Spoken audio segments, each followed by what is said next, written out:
Hello, my dear friends. Welcome to our YouTube channel. Now we are on the careers page of Jodas. One step better, my dear friends. This company is currently released a notification and regarding a walk-in interview for the following positions.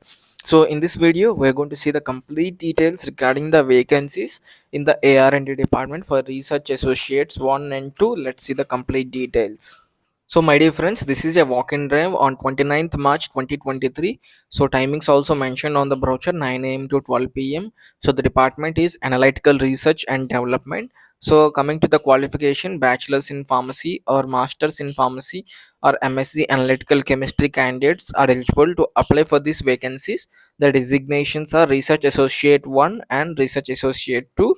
So coming to the experience, they are looking for a minimum 3 years experienced candidates for the vacancies that are mentioned here. So let us see some more details regarding the vacancies. So here you can see only male candidates are preferable, and you need to carry your last 3 months pay slips, recent increment letter, original certificates and Aadhaar card.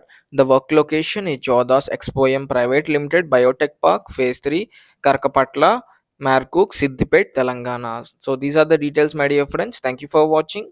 For getting job updates like this, subscribe to our YouTube channel, pharmajobalert.in. See you in the next video with some more details regarding the vacancies, and hope you like the information. Don't forget to share this information with your friends and job seekers in your college groups also. You can share if you're a student. Thank you.